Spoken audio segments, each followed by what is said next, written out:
Let me see where. Oh, there we go. There's Ariana. There's David. Hi, everyone. Thank you for joining us. Happy Thursday. Week is almost over. Um, I said yesterday that Wednesdays are my favorite days of the week, but I think Thursdays are my favorite days of the week because I have yoga class in the morning. Audience, thank you so much for joining us today. We would love to hear from you. We have a lot of participation coming up on this event. So go in the chat, say hello to us, tell us where you're calling from. While I do a quick icebreaker with my speakers and audience, feel free to participate. So I have Ariana and David here, and I want to know if you can describe your mood today as a weather forecast, what would that be? And let me start with David. So, if I could describe my mood as a weather forecast, I'm a clear sky. Anything that happens, if you see a cloud or an airplane flying in either direction, I'm just going to tell you it's there. You'll see it from a mile away. And you're An op- definitely going to see that in this presentation. an open book, everything clear out there. What about you, Ariana? I'd say a little partly cloudy skies, and that's just because it's so cold where I'm at in like the southeast, and I think I'm getting a cold. So if I cough a little bit Oh today, no. guys, sorry. I'm gonna hit the mute as fast as I can. But otherwise, doing great. Happy to be here with David and Eduardo and all of you guys and everyone here. And I'm ready to Awesome. nerd out about some email marketing. Oh, me too. I'm ready to learn from you both. Hope you feel better soon. But let's get started here. We are here today to talk about your email marketing and how can you can create better campaigns with those amazing speakers. As I mentioned, my name is Eduardo. I am a community events manager at Modern Sales Pros, the world's largest and highest quality community for those in sales, sales management, sales enablement. Revenue operations, and also marketing. And we are here to make your life way easier than it can be. We are a community of 35K members to help you see around corners that you might not know about and to help you answer the toughest revenue questions out there. And we do that through a robust online forum. It's a place where you can go and ask questions and also answer questions about sales. We have live events like this one you're about to experience. And we also have in-person events and summits. So it's a very exciting community, and I'm sure with 35K people helping you, there will be no questions left unanswered and no problems left unsolved. So if you're not already part of the MSP community, you will receive an invite to join us right after this event. Let's focus on this event right now. So a little bit of housekeeping notes. This event is being recorded. We could not leave all the knowledge that Ariana and David will drop on you, just go to the ether. So it's going to be recorded. You'll be able to access the recording right after this event. So wait for an email from me later today with the links for that. And also, please use the Q&A and the chat panel because we have some participation here today. We have Ariana and David, two specialists on email marketing. So you don't want to miss the opportunity to ask all your questions. And as I said, MSP is a great place and we work with partners. And today we have Sales Intel as our partner. They're sponsoring this event. And then we have Ariana here. She is from Sales Intel. And thank you for joining us, Ariana. I'm going to pass the mic to you, and then you can take it from here. And I'll be back later for some quick outro notes. Yeah, absolutely. Thank you so much, Eduardo, for doing a little brief introduction on MSP and our event here today. And that's exactly why we're here, talking about email marketing and more specifically, everyone adding value to the inbox. Email marketing is one of the largest channels, especially in B2B SaaS. So a lot of people are using it, but how do you stay relevant? How do you actually get the ROI you want from your practices? And so we're going to boil all this down into a conversation of what you should know going into a tight Q4 and even preparing yourself for good email marketing practices in the future. And as Eduardo said, my name is Ariana Shannon. I'm marketing director here at Sales Intel, where we help you find your people and build your pipeline. We're all about B2B intelligence and that go-to-market intelligence. So in terms of our conversation today with email marketing, are you talking to the right people? Are you even sending emails to your right audience? Which of those emails in your audience should you be prioritizing? Are the emails accurate? And then helping you find the data that you need if it's not there. So that's one quick way that we help a lot of our customers go to market, and especially a lot of marketers be better at their email marketing pipelines. But then, of course, we have David, because no one wants to just talk by themselves for an hour. He's here from Wealthy Inbox. Go ahead and take a quick introduction and we'll get right into it. Yeah, so my name is David and I'm from Wealthy Inbox. We're a full stack email list management agency. So we write them, we send them, we systemize them, and we keep them out of spam because we find that a lot of business owners would rather play whack-a-mole with their own right hand than do the same. And we've also realized ever since ChatGPT came out, and anybody, who's an 8th grader who has a copywriting knowledge can spit out emails, we also need to make sure that our clients know what to do and when to do it. So we also provide the consulting side of just making sure you get to the inbox and give people what they want at the right time. So back to you, Ariana. No, absolutely. And that's why we're going to first start off with a quick poll here. Something obviously brought you to this email today. What are you struggling with right now? Are you getting caught in spam filters like David just mentioned? Are you struggling with just engagement? You seem to feel like you're doing a lot of the right things, but just no one's engaging with you, or you've got really high bounce rates. So you keep saying that you can't actually get into the inbox to the first bit. We will talk about deliverability today because that is so important, and a soapbox that David and I will die on. Or you just can't scale. You've got your email list, but you just can't make it grow. You just can't make it bigger. All right. And it looks like we've got the majority of people coming in here is just low engagement. So this is perfect because we're going to talk about ways to operationalize your email marketing strategy a bit more. And we'll go ahead and we're going to jump back into that presentation. So how are we going to provide value to you today? This is what we're going to go through, everybody. An update approach to your email audience segmentation. This is the basis, because remember, we're not just creating pretty emails with images and links and all this jazz. It's going to someone. It's going to a person. A person is receiving this on the other end. So who are they and what do they want at this point in time? Then we're going to talk a little bit more about successes of what you can use in your overall strategy. And then we'll also touch on how do you communicate everything we've talked about today to your organization, because it's not just enough to tell you all the good things you can do. We want to make sure you all are enabled to take this message into your organization and enact change. So with that, let's jump right in. David, you ready? Oh, I'm ready. Awesome. Okay, so every audience or every business should have 4 core segments. And this shouldn't surprise everybody. You've got your highly engaged all the way on our left here, and then you've got your unengaged. I want to talk to you all about building this audience for your business that's going to be more successful. We're going to looking at this email marketing engagement bar that you see across the top, and then how you build this with your reliable account and contact data, 1 or more intent data sources, and then actually leveraging a little bit of a scoring model in here to help guide your content decisions. So this is going to be really important. And first, let's just do a quick recap over just email marketing activity, because this is the basis of how we measure engagement, right?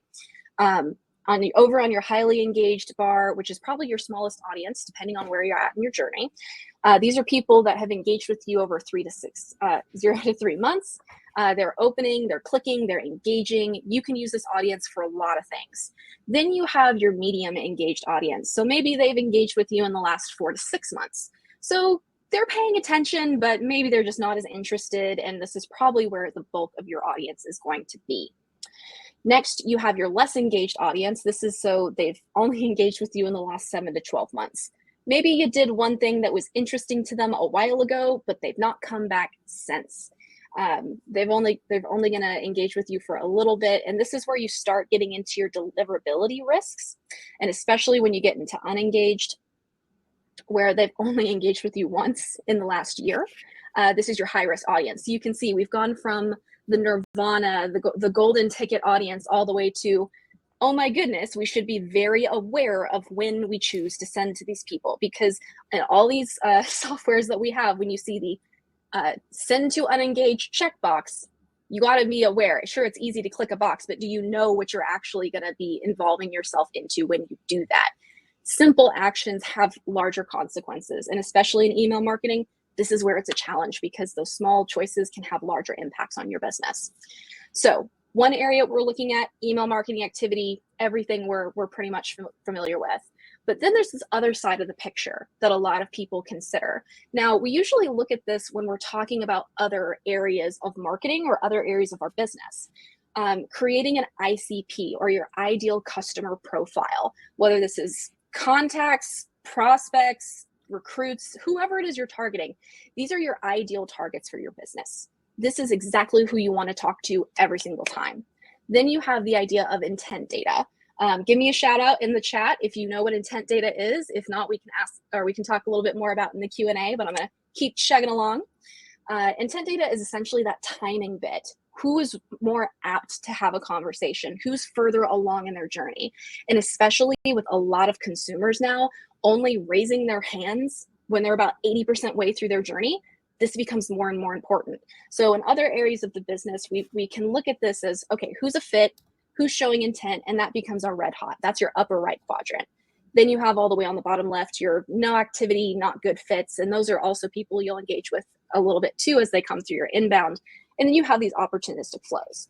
So if we have this in paid advertising that we manage, and we have this for our sales team that we try to help guide people to, well, who should my outbound salespeople be calling right now? Why can't we apply this to our email marketing strategy? This is exactly something that we should be doing, because this completely opens up our purview of what's going on here. So on the left side of the screen, you'll see activity, that lovely activity that we can all get through our HubSpot, Marketo, Pardot, whatever email tool you're using. You can measure activity. And then you have your intent data across the board. This could be buyer intent, this could be G2 intent, this could be visitor intel, or like website visitors. Whatever intent data that you're using, you now have a better idea of where these people sit based on their engagement with you, and then where they are possibly in their journey, and how this helps you as that it helps narrow that focus. So top left, we've got red hot. These are aggressive offers. These are people assuming that they're in a fit, they're highly engaged with your brand, and they're showing intent. Y'all, when you have the emails of, hey, this is a really aggressive message, I don't know if anyone should send it or if they would react to it, this audience is probably going to react the best. This is where you can have a lot of fun. And then as you go down the paradigm, you can see where we're warming up, where we're maybe nurturing a little bit, and then we get into those caution points. And David, I loved when I showed this to you for the first time, because you absolutely loved it. From all your years in email marketing, what was it specifically that stood out about this model? So when I first saw this, while we were going over the slides, I told Ariana verbatim that I'm kind of insecure about this because I haven't made something that so accurately depicts the customer journey like this. So the reason I love it is because you know exactly who is where. You can find a lead, talk to them. You could take a look at their contact activity, if they've been opening, clicking, replying, and you can put them in one of these boxes. And I didn't know how to do that. I kind of made a timeline, but this is just the best way I've seen it, Ariana. So kudos to you. She's a graphic designer as well. So like you can clearly see where that training came in. It's incredible. Oh, well, thank you, David. I'm blushing on my end of the conversation. But no, seriously, I love this, because as marketers, and especially like in email marketing, people, what you look at is you see a list and you see the emails that go out. You not necessarily see a strategic way of where are these emails going into this list, and how do you take this big number, this big vanity metric of we're sending to 250,000 people or 500,000 people is where we want to be. Okay, cool. That's just a number. That's a large number. But how do you get the people that are in the warm up phase to red hot? Because that's the money. And that's where I love the slide that you put together too, of why bother? This seems like a lot of work, because I know what I just said in theory. Well, that sounds great, Ariana. Absolutely. We should all be doing that. It can be a challenge, because you have to go do a lot of reporting. You have to check your ICP. Are you actually sending to the right people? Is the intent data source you have accurate and reliable? Are you using it correctly? Then where are you doing, and how are you applying this to all of your email engagement? So why bother going through this process, David? Absolutely. So as you said, Ariana, it's a lot of work. It's so much easier just to hit the send button and maybe get some responses and take it home and call it a day. But the reason why, at least I believe, and I'm sure Ariana believes, that it's important to bother with this stuff is I hear all the time the stat, and you could look it up on Google if you'd like. You could pay attention to us, but if you want, you could do it after the presentation. But if you take a look, you'll see a stat that says, oh, email marketing, you'll get a 36-to-1 return on your investment, right? For every dollar you put in, you get 36 put back out. But every time I read that, they forget the part where they say, if you do it right. So at the end of this presentation, we're going to give you action items based off of what to do. And so that way you can just get this done the right way in 48 hours or less. So that way we can get you closer to that $36 return. So, well, hopefully higher than $36, 36x return, but you know what I mean. So when I work with my clients, the first things that we focus on, I call it closest to the dollar. Now, Ariana made an incredible, I'd like to call this like a graphic, but I feel like that's an insult. This incredible tablet of organization. And we're not going to focus on the stuff in the middle because this is more content stuff. But when I say closest to the dollar, I mean the things that are going to either make us the most money or are going to destroy the potential of us making the most money. As you can see, we marked it right here in green and we marked it right here in red. So we're going to focus on this so that way you can take actual action. And this isn't just like nerdy lo-fi playing in the background. All right. So when I'm doing talks and things like that, this email marketing stuff can really make people's eyes glaze over. So I compare it to a restaurant because we all know what a restaurant's like, right? I hope we do, right? Compared to, me and Ariana just like chilling in the email matrix with Morpheus and Neo. This is something that I like to translate into analogies so that way you guys get what we're talking about a little bit. So in a restaurant, you got to serve the hungry people. You got to remind them who you are and keep the restaurant clean.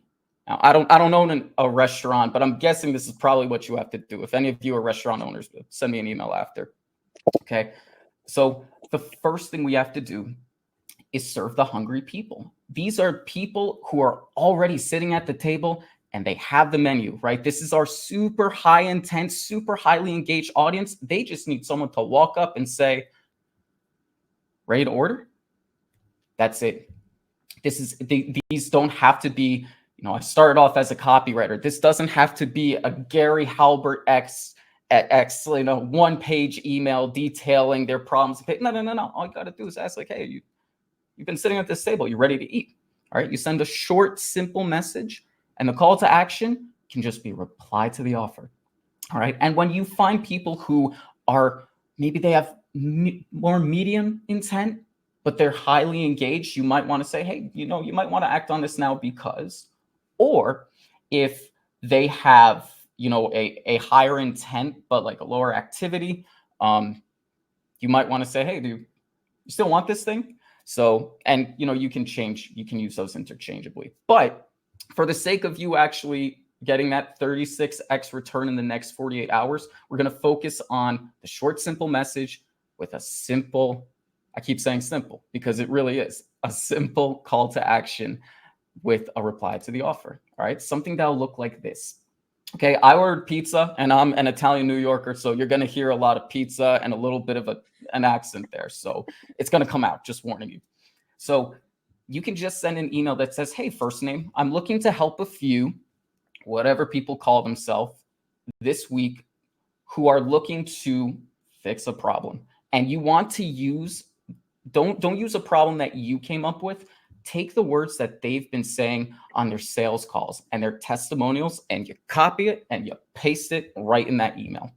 And then you ask for a reply, right? So if someone were coming to me, they'd say, hey, David, I'm looking to help a few hungry Italian New Yorkers this week who haven't found any decent pizza in Idaho, but are ready to give it another try. Reply to this email with me if you want to be one of them. By the way, I'm not making this up. It took me about 3 years to find a good spot. Everything else, it's not that great. It's not that great. Another version of this email, and this is one that I love for getting responses. You ask, hey, I just got a quick question. Are you still interested in blank? It could be a product, it could be a service, it could be what they're looking to benefit from, or there could be a pain point, right? So for me, in my inbox, I would say, hey, quick question for David. Hey, David, are you still finding pizza that doesn't disappoint your ancestors? No problem if you want to put this on ice for a little while. I don't know what it is about the ice line, but the ice line, I think, just relieves the pressure, and people are more willing to be like, oh, no, that's okay. I'm good. But you got a response, and that's what's important. Engagement is critical. Anyway, one more thing, though, a common mistake that I see companies of all sizes make, whether it's, mom who's writing a soccer blog compared to a giant enterprise, it doesn't matter. We're all human. We all make this mistake. If you're trying to get people on the phone, don't say book a call. People are human. All right. We got, I'm just giving you a preview. I'm so excited to show you guys the next slides that I'm jumping ahead. But anyway, people are human. All right. People got business fires to put out. Their kids vomited on the playground at recess. The dog ran into the sliding glass door. Their car got booted. They got a ticket. People have a million other things to do than to say, hey, you know what? Yeah, I'm going to take time out of my busy day to get on a 30-minute call with someone who might pitch me something. Come on. We're human.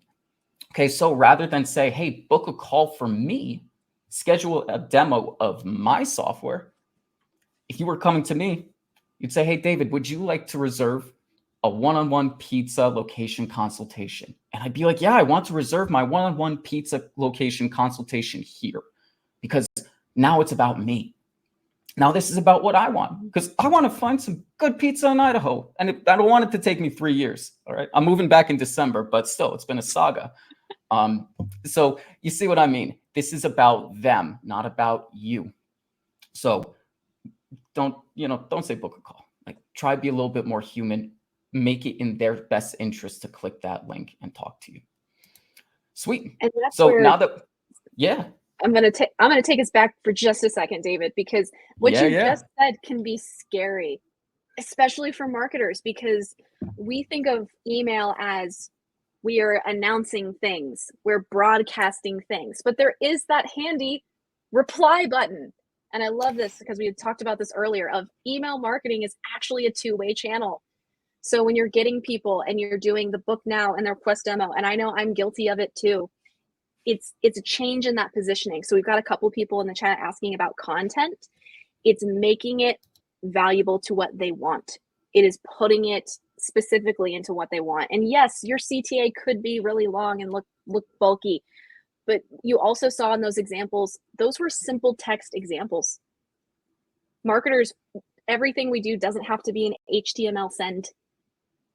It can be more fun, and it can be more specific to what we're doing, especially to that high engaged audience. Now, is that same tactic going to work on this low engaged audience? Maybe not. Probably not. So let's talk about low engaged and how we can remind people who we are. Yeah. And you also said something that I really liked, Ariana, how you said it could just be a text. Like, it could just be text. If your email can sound like a text, and that's okay. People are probably more likely to read it and open it. And I know some companies, they're worried about, well, that's too informal. We're not going to sound formal enough. I get it. There's a line of respect, right? There's a line of respect and brand integrity. At the same time, though, I've never walked into a room, I'm like, oh, this is refreshingly corporate. Oh, I love the way people talk like they're not themselves. You know what I mean? So you can let down your guard a little bit. You can talk to people one-on-one. So that's what this is all about. So thank you for saying that, Ariana. So now that we've taken care of the people who are at the tables in the restaurant, we got to address the people who are kind of floating around in the vestibule. Maybe they're hanging out by the bathroom and they're lost, right? They came in here at some point, right? They might not have been hungry. We offer them a place to sit, but they're just walking around. And we're like, okay, well, it's our job as restaurant owners to make sure that they get fed or they leave. It's that simple, right? So what I would do, and I'm not providing specific examples of this because the next 48 hours, I think the emails that I just showed you, send those out.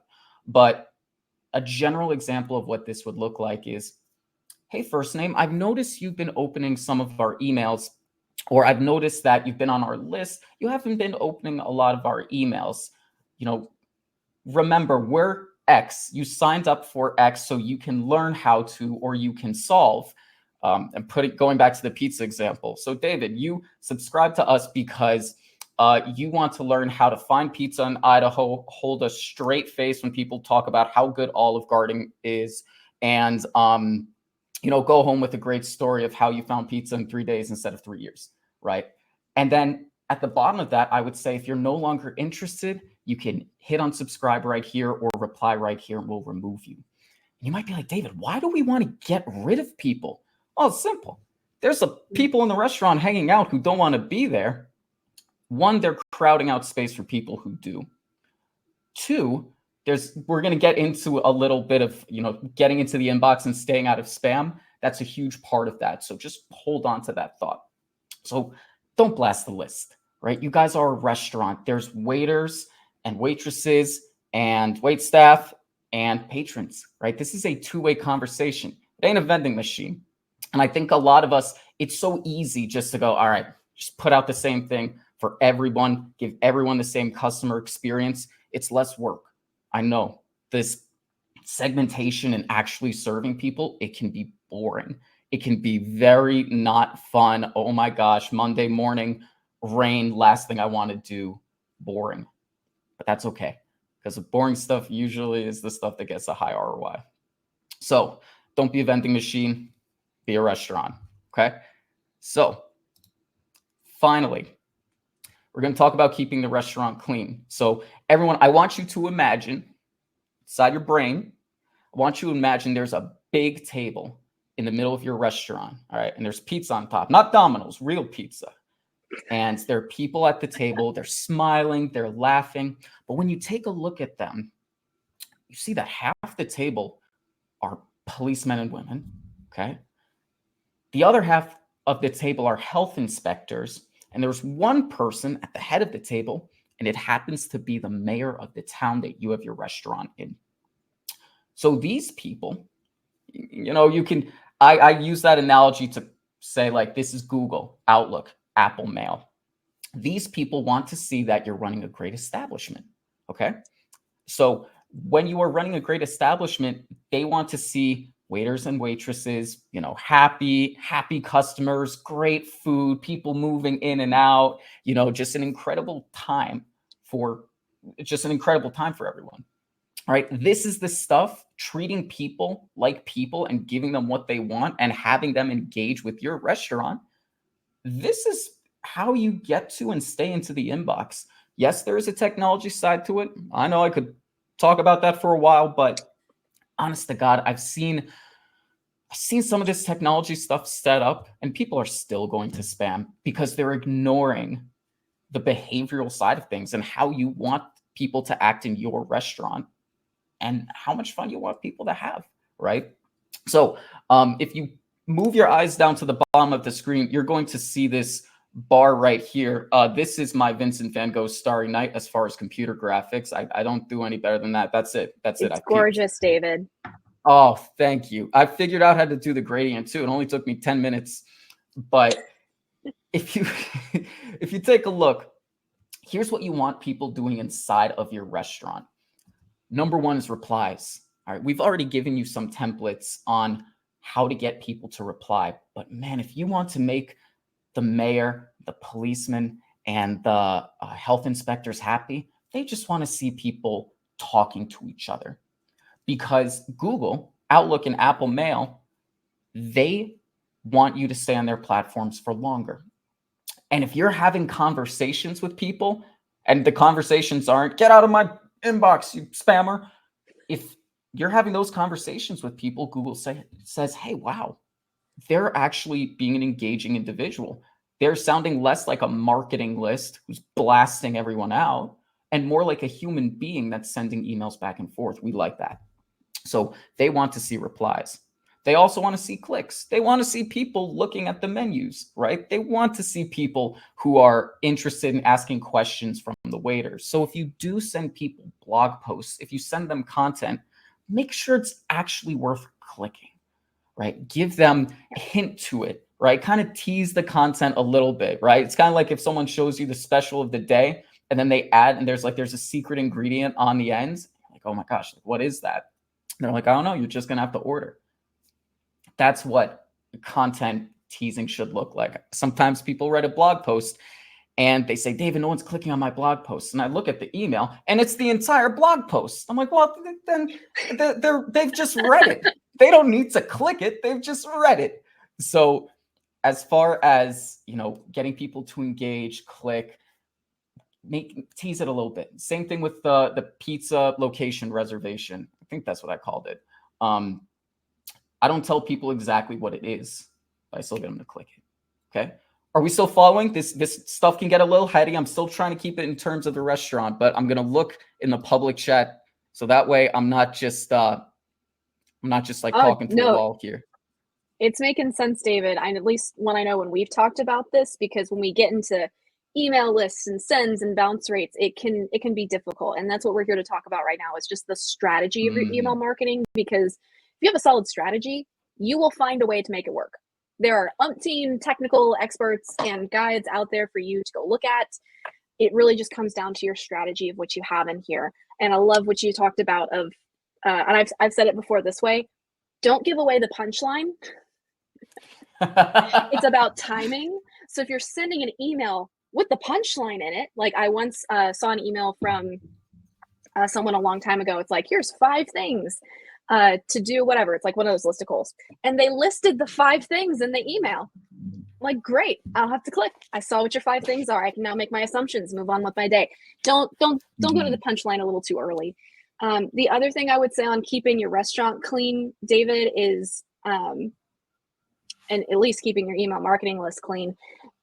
It goes back to that segmentation, everybody. Do you have people in your low engaged audience that you don't want to send to anyway, that are taking up valuable money credits from where you're sending to, where you could fill that with much more impactful people, and they're just sitting there taking up contact space and costing you money and on your annual subscriptions? Like, get them out of there. There is nothing wrong with saying, nope, we're going to part ways with this person. We took our unengaged audience. We looked at where they are on that fit line. Are they a great fit? Are they an okay fit? Are they a bad fit? If they're a bad fit, get them out. If they're coming to your pizza restaurant and they want tacos, okay, you might get a taco pizza, but get out. Like, that doesn't work. You're not gonna give them what they want. So feel free to clean up and keep your list clean. So that's keeping it fit from a fit standpoint. Keep your list clean if you've got good emails. Sometimes you can get lists from questionable sources, and you can get some spam traps or honey traps in there. You got to be mindful of where you're getting your data from too. So it's all really important. Yeah, I love it. And I think when you're talking about segmentation, really what you're doing is you're just trying, because you're going to be throwing out menus. All right. You're just trying to find people who are already sitting at tables saying, oh, thank God they threw me the menu. I've been waiting for it. Compared to just chucking menus to people at the parking lot. And they're like, I don't even really know you, and I'm not even sure what you serve. So why are you asking me to order pizza? And also, please don't throw menus at my son. So yeah, the replies, clicks, and opens, these are the people that you're throwing the menus to, and they're like, okay, I can't wait. Here in the middle, this is when we get to the unsubscribes and ignores. And if you can see, I positioned the gradient right there. That was on purpose. That took 15 minutes. And the reason why is, if, again, at the big table, right, we got the big table of the policemen, of the health inspectors, and the mayor. If they see people leaving the restaurant, that's fine. That's what restaurants do. People come, people go. That's all right. But if half the restaurant gets up and leaves, they're going to start looking around, being like, what just happened? What's going down? What do we need to know? Okay, so Google, Outlook, Apple Mail, Yahoo, other ISPs, if they see a huge bump in unsubscribes, they go, wait, what was that? Okay, we didn't like that. We're going to put you under more surveillance. Okay, surveillance is kind of a big brother term, but hey, we're just going to go with it because I said it. So if you don't segment and you're just blasting out to 50,000, 100,000 people, and you get like a 3%, 4%, 5% unsubscribe rate, that's not good. And Google will take notice. Okay, so unsubscribes are fine, but if the whole restaurant, if half the restaurant gets up and goes, the policemen are going to be looking at you like, hey, what kind of operation are you running here? Okay. And another part of the gray area ignores. So imagine you're at the restaurant, there are people sitting at the tables, and the waiters are going, all right, so what would you like to order? And they're stone-faced, just looking at the salt shaker, possibly contemplating their life choices and wondering why they're here in the first place. They don't need to be at the restaurant. And if you see too many of them, the police might say, I don't know, Mr. Mayor, this seems like a front. They're just filling this restaurant, but no one's ordering. This is weird. We don't like it. So again, this is why we want to remove the people who they subscribed, but they might not have remembered they subscribed. They might not be interested in the content anymore. These are the people that you have to tap on the shoulder and say, hey, this is a restaurant, but you kind of got to go, right? There's some hungry people outside. So this is the gray area. This won't kill your reputation. This won't immediately send you to spam, but these can be some problem areas. Do we have any questions about that? Besides looking at the salt shaker, contemplating life. I hope that didn't hit too close to home with anybody. Any questions on that? Pop in the chat. Victoria says she loves the restaurant analogy. Thank you. But go ahead, Ariana. No, it's great, and I think we'll have a couple more minutes when we get to questions at the end. So let's keep on keeping on and go to the next bit, because I'm a little happy with this image as well. When we get there, I spent a whole 2 seconds on it. Wonderful, but it was really good. Yeah, because then absolutely. You get into the realm of spam. Right. And this is the stuff that gets you in trouble. This is the stuff that, even though you might be an established restaurant, this is when the police and the mayor go, okay, here's some problems, right? Complaints. If you are sending pizza menus to people who want tacos, they're going to complain. And eventually the mayor's going to say, you know what, you're not providing a good experience for anyone here. We're really more likely to close you. And this just doesn't look good for the entire community. Okay, so complaints are bad. You want to keep those as low as possible. And again, that's by making sure that people actually want to be there. Okay, and the bounces and rejects, this gets a little technical, but bear with me. Okay, so bounces and rejects, these are email addresses that are invalid. They're not real. They could be robots. They could be spam traps, which is kind of like mouse traps that ISPs put out to catch people who are sending to email addresses that they shouldn't be sending to. And there's way more. Okay. These are the people that are going around the restaurant, spitting in the sandwiches, going to the bathroom and setting the toilet paper on fire. They're doing shady stuff in the parking lot. And even though you are running an established restaurant, you have a good reputation, the health inspectors and the policemen and the mayor are going to be like, no, you're running something bad here. We're actually going to start putting you in spam. Okay. So one of the things that you do have to do to stay out of spam is to quote unquote clean your contacts, kind of like brushing your teeth. You just do it every so often so your teeth don't fall out of your head. You go to, I use Zero Bounce. It's a software where you export your contacts as a CSV, you upload them into this software. It does a quick scan and says, okay, fantastic. Here are the valid email addresses. We're good. You can send to these people. And it will tell you, hey, here are the bots. Here are the spam traps. Here are the serial complainers. And those are the people you don't send to. All right. Because if this stuff is ignored, I've heard more times than I can count in Facebook groups, people say, oh my gosh, nothing's working. And all my emails are going to spam now. I cannot tell you how many times I hear that. And this is one of the reasons. This is the sort of overnight business emergencies that can happen. And you don't want this happening before a Black Friday or a Cyber Monday or holiday campaign. So this is something to pay attention to. All right, so clean your restaurant. You could use Zero Bounce. You could use Proofy if you have mass quantity. It's not as good as Zero Bounce, but those are my tools of choice. And this is kind of like setting up a metal detector in front of your restaurant, maybe in the door, to make sure that no one's carrying anything that's sharp or made of steel or has, I don't know, crazy stuff in it, right? You're just making sure that everyone who is there is supposed to be there, okay? So those are the three. So my call to action and Ariana's call to action is for you to actually do this, all right? You clean your contacts, and then you find the people who are most engaged, who have clicked and opened the most and have valid email addresses, and you send them one of those short reply-based emails. And that's what I got, Ariana. I'm sure you have other incredible insights, but This is it. We keep it simple.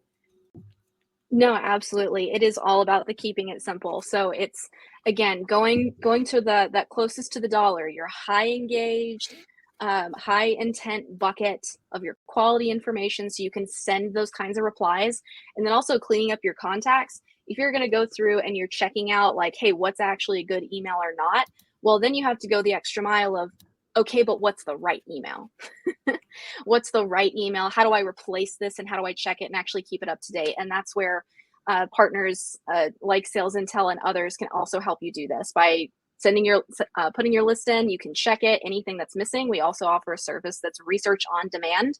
So it's not you trying to figure out what their email is and trying to do all the magic codes of, is it a last name or a dot last name or first name dot last name. You can like actually check out and get that all researched for you as well. So it's really, really helpful on that front. But now it looks like we've got a couple of questions that are coming through here.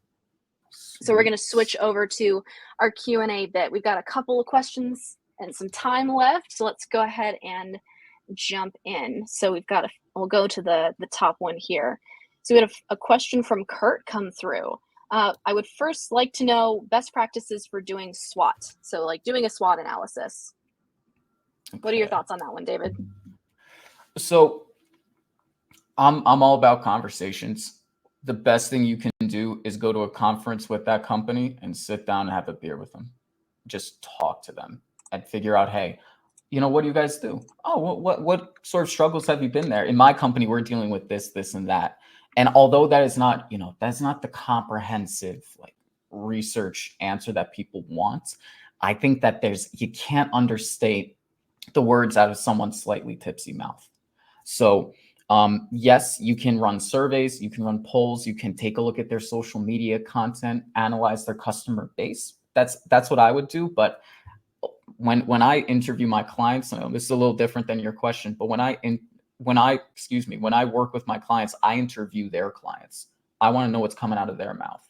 So that way I can get closer to the truth. So hopefully that gives you a little guidance.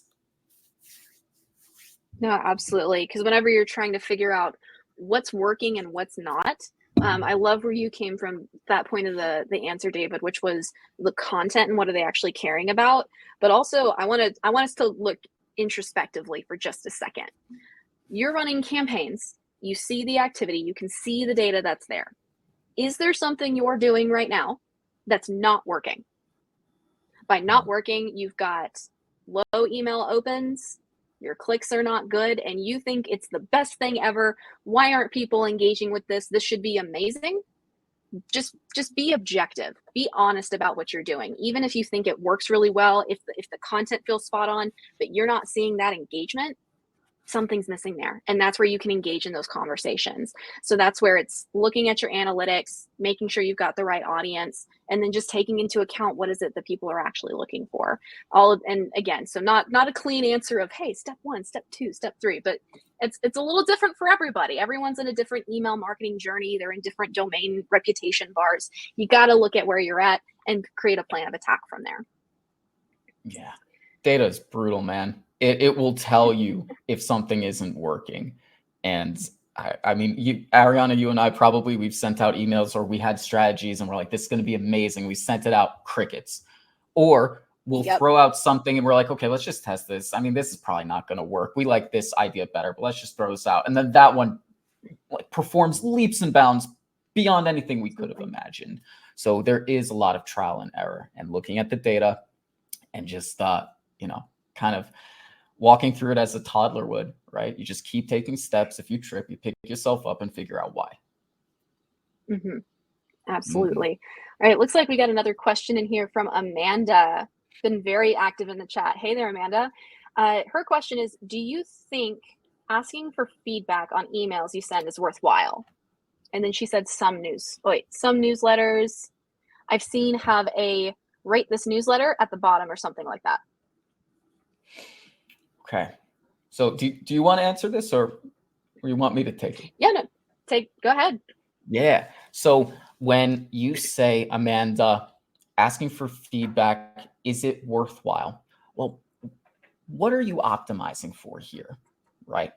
So are you trying to improve your deliverability so you just get more replies? Are you trying to, survey customers and things like that? Do you mind clarifying that a little bit more for me?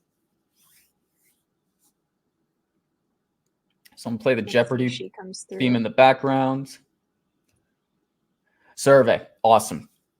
Okay, so here's the thing. Again, this is kind of going back to the book a call concept where it's like, hey, what do you think of this? Well, you're asking them to do something. So what can you promise them in return? It's like, hey, we want to tailor our content more to you. Can you tell us, would you prefer X or Y? That's what I would do.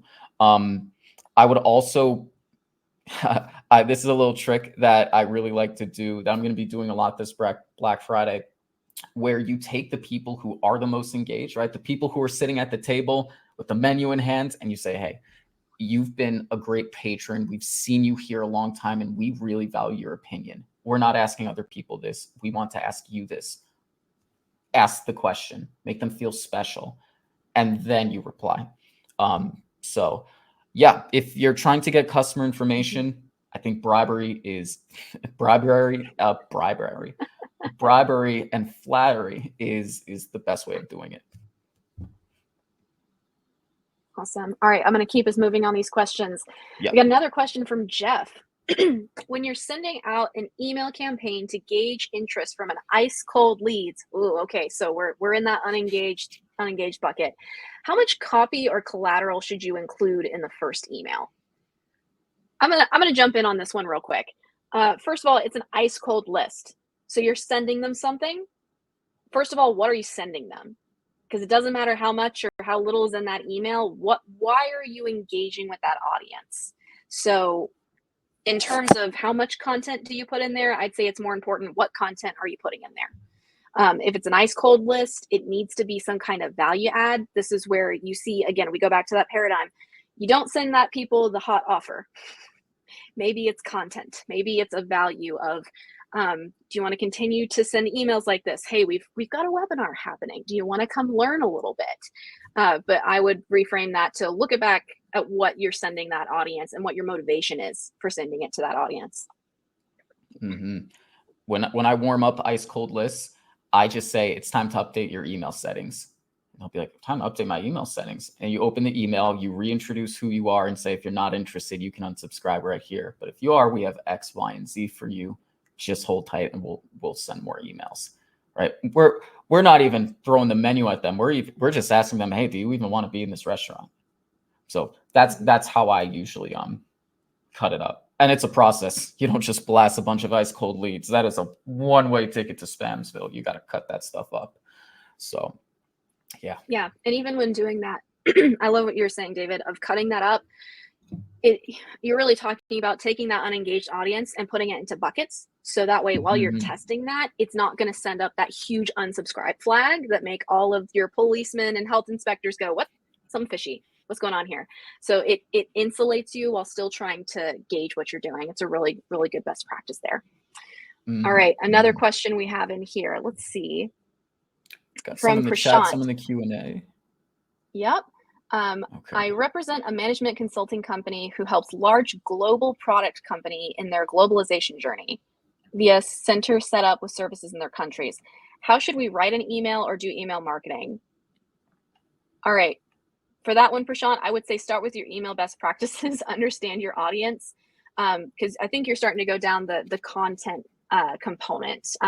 David, what would your recommendations be for just how you structure your content for the buckets that we've talked about today? Let's focus on maybe on that middle bar that we didn't talk too much about.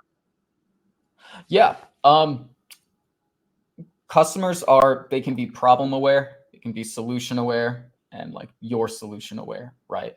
So when you're creating content, I love to talk about what people are going through, right? So if I were writing emails to me, I'd be like, man, are you tired of hearing Domino's is good pizza?